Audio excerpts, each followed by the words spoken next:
This is a science and technology that many netizens find puzzling. When the car engine is ignited, the ignition component voltage is as high as 20,000 volts, while the battery in the car is only 12 volts. So where does the 20,000 volt voltage come from? What is the secret? Next, let's find out. The engine ignition component, also known as the spark plug, does not actually have a magical function.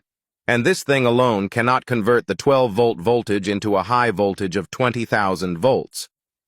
So where does the 20,000-volt voltage of the spark plug come from? In fact, it can only be attributed to another component of the car, the ignition coil. Its job is to convert the 12-volt voltage of the battery into a high voltage of 10,000 volts. How does it do it? It's very simple. There is an iron core in the middle of the coil. The primary coil is first wound on the iron core with 200 to 300 turns.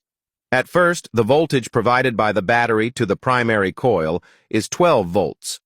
The reason why it can convert the 12-volt voltage into a high voltage of 10,000 volts is that there are two functions of amplifying voltage. One is through the cooperation of capacitors and contact section circuit breakers. The 12-volt voltage of the primary coil is amplified to 300 volts. Secondly, there is a secondary coil in the middle of the primary coil. The secondary coil has about 21,000 turns. It will amplify the voltage again. Some friends may not understand this. It doesn't matter. Let's look at a simple physical formula.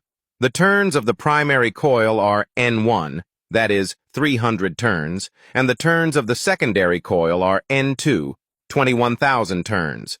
The voltage of the primary coil is 300 volts.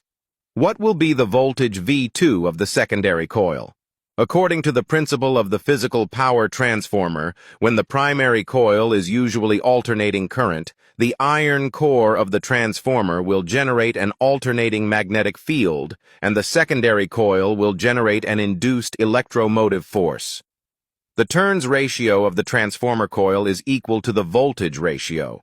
Therefore, the voltage V2 of the secondary coil here is actually equal to its turns, 21,000 turns, that is, 21,000 volts. In this way, the ignition coil will increase the voltage from 12 volts in the battery to 21,000 volts, and then transmit this voltage to the spark plug placed on the top of the cylinder. The cylinder ignition work is completed during this time, which is the secret of the spark plug generating tens of thousands of volts of high voltage discharge. Like and follow for more informative videos.